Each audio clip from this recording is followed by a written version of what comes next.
Garuda Express, an international courier service. ఈ మధ్యకాలంలో స్తబ్దుగా ఉన్న రాములమ్మ మళ్లీ వార్తల్లోకి ఎక్కారు. జైల్లో ఉన్న శశికళను కలిసి సంచలనం సృష్టించారు.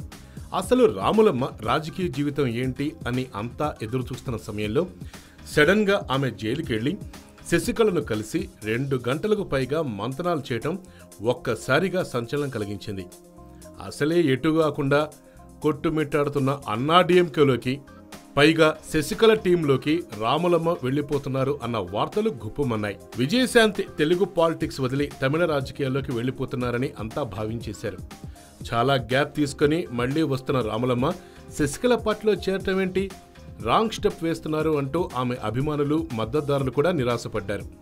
అయితే ఇక్కడే అంతా రాములమ్మను తక్కువ అంచనా వేశారు. అసలు శశికళను కలిసింది రాములమ్మ ఎందుకో ఇప్పుడు తెలిసిపోయింది. ఆమె భేటీ వెనక ఆంతర్యం బయటపడింది. రాష్ట్రపతి ఎన్నికల్లో బీజేపీ అభ్యర్థికి సపోర్ట్ చేయమని చిన్నమ్మని రాములమ్మ కోరినట్లు సమాచారం.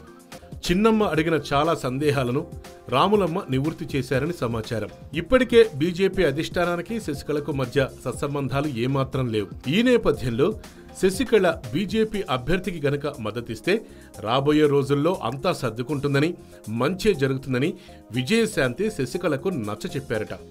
ఇప్పుడు గనక శశికళ పాత విషయాలు మర్చిపోయి రాష్ట్రపతి ఎన్నికల్లో బీజేపీ అభ్యర్థి గనక మద్దతిస్తే కేంద్ర బీజేపీ నేతల్ని ఆకర్షించవచ్చు అని రాములమ్మ మాటలతో చిన్నమ్మ ఏకీభవించారట.